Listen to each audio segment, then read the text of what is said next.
नमस्कार दोस्तों, राधे राधे, जय Shri Ram.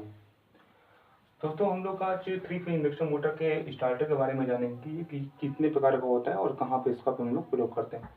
3 phase induction motor में जो स्टार्टर होता है वो नॉर्मली 3 प्रकार का होता है। कौन कौन सा?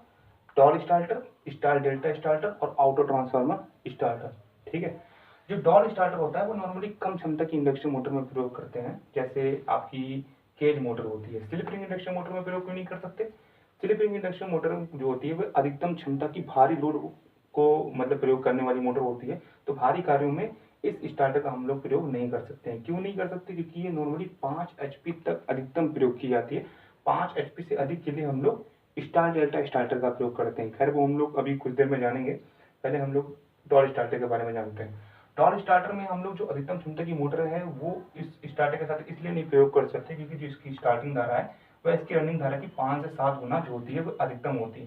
तो अगर हम लोग भारी क्षमता का मोटर अगर हम लोग इस स्टार्टर के साथ प्रयोग करेंगे तो जो इसकी प्राइमरी वाइंडिंग है वह चल सकती है और कार्य करने के दौरान जो इसकी मेंस पर वोल्टेज ड्रॉप है वो कम प्राप्त होता है। तो वोल्टेज ड्रॉप कम क्यों प्राप्त होता है? वो इसलिए होता है क्योंकि जो डॉल स्टार्टर होता है ना वो या तो स्टार में और या फिर वो डेल्टा में काम करता है। मतलब ऐसा नहीं है कि वो स्टार में और फिर बाद में डेल्टा में काम करेगा। इसमें बस कमियां ये होती हैं कि या तो फिर स्टार में काम करेगा या तो फिर ये डेल्टा में काम करेगा। और स्टार में जब हम लोग इसका प्रयोग करते हैं तो इसमें जो फेज वोल्टेज होती है इसकी लाइन वोल्टेज की कमी 3 गुना होती है। मतलब अगर हम लोग उसको 415 वोल्ट सप्लाई दे रहे थे हमको 240 वोल्ट ही सप्लाई प्राप्त कराएगा। तो जब हम लोगों को कम वोल्टेज प्राप्त होगी तो ऐसी स्थिति में हम लोग भारी क्षमता की मोटर का प्रयोग नहीं कर सकते। और इस मोटर से इस स्टार्टर से निजात पाने के लिए एक और स्टार्टर आता है जिसका नाम होता है स्टार डेल्टा स्टार्टर। अब इन दोनों में अंतर क्या है कि ये अब तक 5 एचपी तक हम लोग प्रयोग कर रहे थे, पर ये जो स्टार्टर होता है स्टार डेल्टा स्टार्टर ये हम लोग 5 एचपी से अधिक और 15 एचपी तक या कभी कभी 20 एचपी तक भी मतलब प्रयोग कर सकते हैं। ठीक है। इसमें हम लोग ये जान रहे थे कि ये या तो स्टार या तो फिर ये डेल्टा में काम कर रहा होता है। ठीक है। लेकिन जो स्टार डेल्टा स्टार्टर होता है ये पहले स्टार में और फिर बाद में डेल्टा में प्रयोग कर सकते हैं। मतलब ये स्टार में भी काम कर रहा होता है स्टार डेल्टा स्टार्टर और डेल्टा में भी काम कर रहा होता है बाद में। ठीक है। लेकिन जो आपका डॉल स्टार्टर होता है ये या तो स्टार पे ही काम कर लेगा या तो डेल्टा पे ही काम कर लेगा। तो ये इन दोनों में एक सबसे बड़ा डिफरेंस नजर आता है। और जो अभी हम लोग ने जाना कि जो स्टार में जब हम लोग किसी मोटर का प्रयोग करते हैं तो उसकी जो फेज वोल्टेज वो लाइन वोल्टेज की कम प्राप्त होती है। तो स्टार में जब कम वोल्टेज हमको मिल रही होती है तो स्टार्टिंग धारा को हम लोग नियंत्रित कर सकते हैं। जब हम लोग किसी भी मोटर में स्टार्टिंग धारा को नियंत्रित कर लेंगे ना तो इसीलिए हम लोग इसमें भारी क्षमता की मोटर का भी हम लोग आराम से प्रयोग कर सकते हैं। तो डॉल स्टार्टर में केवल केज मोटर का प्रयोग कर रहे थे, स्लिप रिंग इंडक्शन मोटर का प्रयोग नहीं कर पा रहे थे। ठीक है। लेकिन इस वाले जो स्टार्टर में मतलब स्टार डेल्टा जो स्टार्टर है इसमें हम लोग केज मोटर के साथ साथ स्लिप रिंग इंडक्शन मोटर का भी हम लोग प्रयोग कर सकते हैं। क्यों?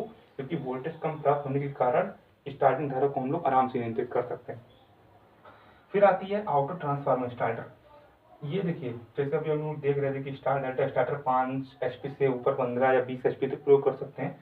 तो जो तीसरी आपकी स्टार्टर होती है ऑटो ट्रांसफार्मर स्टार्टर ये 20 एचपी से अधिक प्रकार की इंडक्शन मोटर में इसका हम लोग प्रयोग कर सकते हैं। तो इसके लिए हम लोग सीरीज जनरेटर जिसको हम लोग यूनिवर्सल मोटर के नाम से भी जानते हैं उसमें प्रयोग करते हैं। यूनिवर्सल मोटर भारी कार्यों में प्रयोग की जाती है। कौन कौन से कार्य में? क्रेन में, ट्रेन में, ट्रॉली में, लिफ्ट में जैसी भारी कार्यों में हम लोग यूनिवर्सल मोटर का प्रयोग करते हैं। ऑटो ट्रांसफार्मर में टैपिंग निकाली जाती है जो 50%, 80%, 90% की निकाली जाती है। अभी हाल ही में यूपीपीसीएल 2021 के एग्जाम में भी इस क्वेश्चन को पूछा था कि ऑटो ट्रांसफार्मर स्टार्टर होता है उसमें जो टैपिंग होती है वो कितने परसेंटेज पे निकाली जाती है। तो एग्जाम में भी ये क्वेश्चन आराम से देखने को मिल जाता है। ऑटो ट्रांसफार्मर स्टार्टर में रिले जो होता है ना वो 2 प्रकार का हम लोग प्रयोग करते हैं। एक होती है ओएलसी जिसको पूरा नाम होता है ओवरलोड रिले। एक होता है एनवीसी जिसका नाम होता है नो वोल्ट क्वाइल।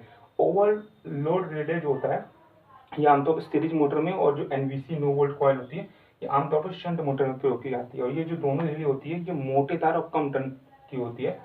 मोटे तार और कम टर्न के होने का फायदा ये होता है कि मोटे तार में जो होता है ना धारा कम होती है और रेजिस्टेंस अधिक होता है।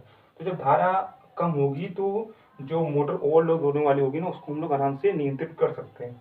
ठीक है। तो अभी हम लोगों ने इन तीनों स्टार्टर के बारे में जाना है नॉर्मली खास खास चीज़ें कि कहाँ पे किसका प्रयोग करते हैं और इसकी कितनी क्षमता है और किस मोटर में किस स्टार्टर का प्रयोग कर सकते हैं। तो मुझे लगता है ये चीज़ आपको आसानी से समझ में आ गई होगी। तो अब इसी के साथ इस क्लास को समाप्त करते हैं। जय श्री राम, राधे राधे।